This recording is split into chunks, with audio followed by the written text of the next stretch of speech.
अब बात करते हैं पड़ोसी देश नेपाल की। 2 दिन पहले तक नेपाल के नौजवान सरकार को हटाने के लिए आग लगा रहे थे। अब नेपाल में सरकार का नेतृत्व कौन करे, इस सवाल पर जेन जी के मूवमेंट से जुड़े लोग आपस में लड़ने लगे हैं। जेन जी का एक गुट चाहता है कि former chief justice Sushila Karki को अंतरिम सरकार के प्रमुख रूप में अपॉइंट किया जाए। दूसरा गुट बालेंद्र शाह के हाथ में देश की कमान देने के पक्ष में है। तीसरा गुट कुलमान घीसिंग को इंटरिम गवर्नमेंट के हेड बनाना चाहता है। क्योंकि किसी नाम पर आम सहमति नहीं बनी है, इसलिए झगड़ा शुरू हो गया। जो प्रदर्शनकारी कल तक एकजुट थे वो आज गुटों में बंट गए। परसों तक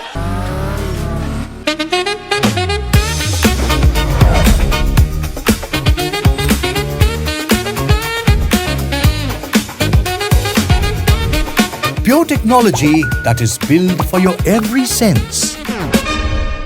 Acer Pure from Acer.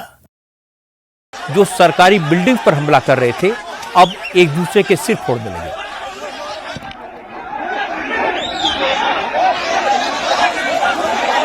आज काठमांडू में सेना के हेडक्वार्टर के सामने जेन जी मूवमेंट के 3 गुट आपस में भिड़ गए। असल में आज सुबह तक तो नेपाल में कर्फ्यू था। आज कर्फ्यू में ढील दी गई। जैसे ही लोगों को पता चला कि सेना के हेडक्वार्टर में इंटरिम गवर्नमेंट के गठन पर विचार हो रहा है, आर्मी हेडक्वार्टर में राष्ट्रपति और आर्मी चीफ के साथ जस्टिस सुशीला कार्की की मुलाकात हो रही है, तो आंदोलनकारी आर्मी हेडक्वार्टर के सामने जुट गए। पहले आर्मी के खिलाफ प्रोटेस्ट हुआ। इसके बाद तीनों गुट आपस में एक दूसरे को पीटने लगे। जो लोग जस्टिस सुशीला कार्की को सपोर्ट कर रहे थे, उनके ऊपर बालेंद्र शाह के समर्थकों ने हमला कर दिया।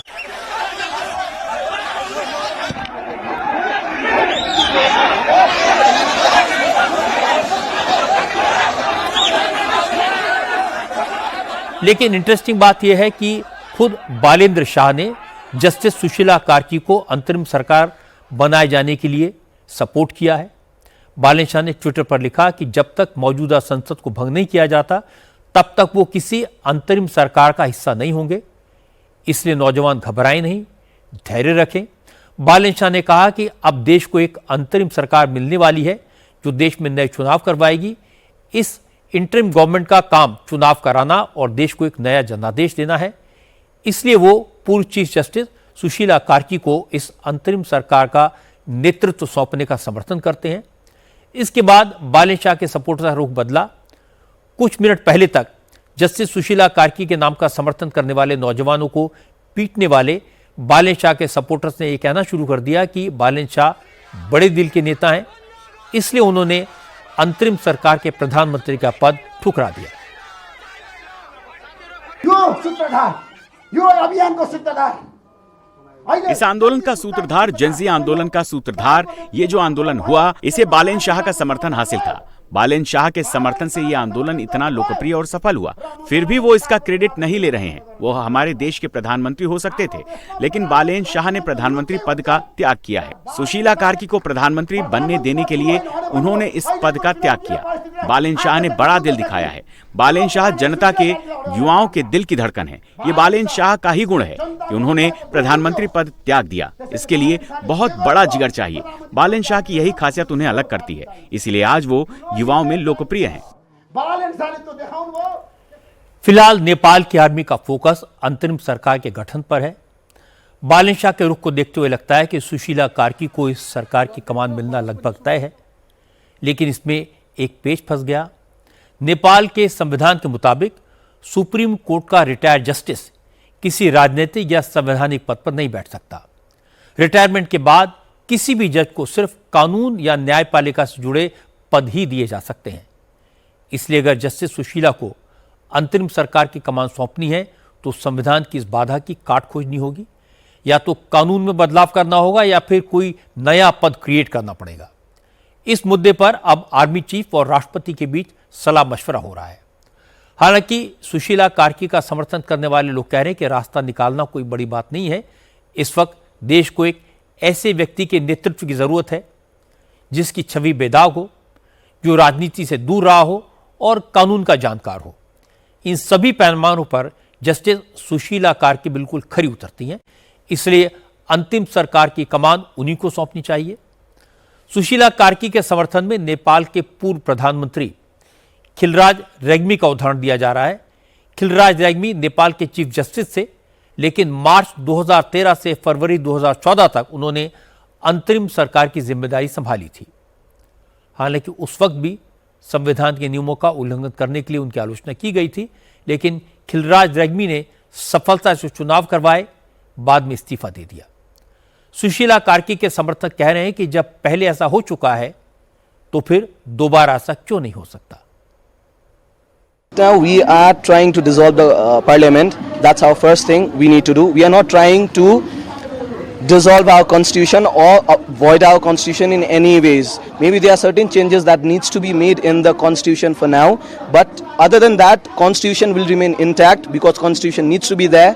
We need a interim government for now, for which we have proposed Sushila Karki, because she was the Chief Justice and she has always been fighting for the corruption, against the corruption. She is very positive towards it. So our thing is, our country is getting the first lady Prime Minister. That's a beautiful thing. That's the win situation for all of the females in the country, all of the women in the country. हम चाह रहे थे कि शांतिपूर्ण ही हो, but सरकार ने इसको क्रांति में बदला, हमें लगता है ऐसा है, और सरकार को पूरा रिस्पॉन्सिबिलिटी लेनी चाहिए इसको। हमने तो एक करप्शन के विरुद्ध आंदोलन शुरू किया था, और जो होना भी चाहिए, सब हर एक जगह के युवा को जागना चाहिए करप्शन के लिए। इधर नेपाल में 3% 4% लोग हैं जो सारा संपत्ति ले रखा है, और नेता तो सारा ही करप्ट है।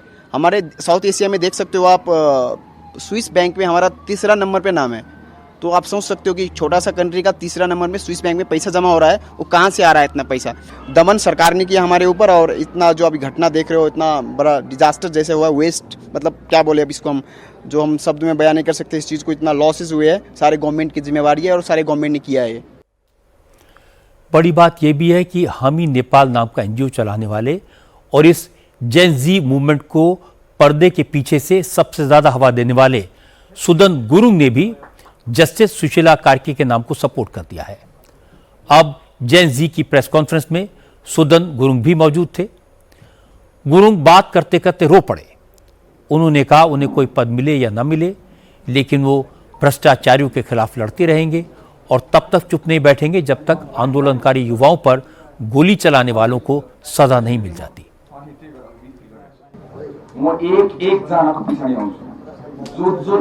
मैं एक एक गोली का बदला लूंगा।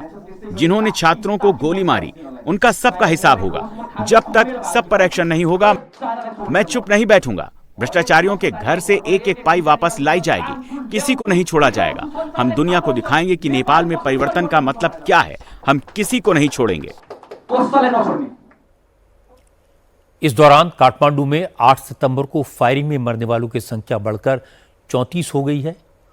19 लोगों की मौत की खबर तो उसी दिन कंफर्म हो गई थी, लेकिन गंभीर रूप से घायलों में से 15 की इलाज के दौरान मौत हो गई।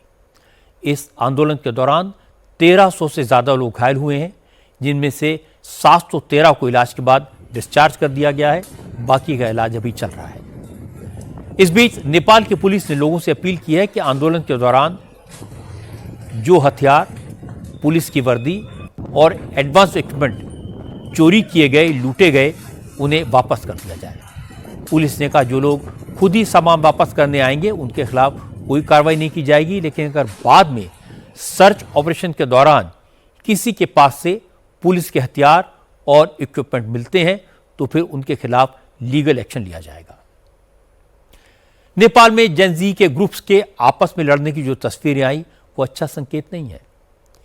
किसी भी सिस्टम को तोड़ना जितना आसान है, उसे बनाना उतना ही मुश्किल। नेपाल में अब आर्मी का कंट्रोल है। आर्मी ही इंटरिम सरकार बनाएगी।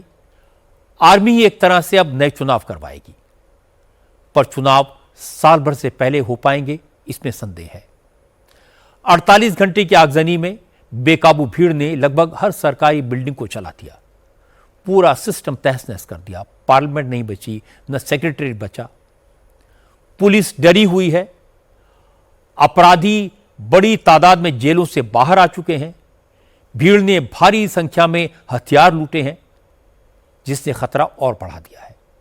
इन सारी बातों से परेशान व्यापारी और नेपाल के दूसरे समृद्ध लोग, प्रतिष्ठित लोग देश छोड़कर भाग रहे हैं। इन परिस्थितियों में जो भी पावर में आएगा उसके लिए इंटरिम सरकार चलाना टेढ़ी ही साबित होगा। नेपाल का जो नुकसान हुआ है उसकी भरपाई होने में तो बरसों लग जाएंगे।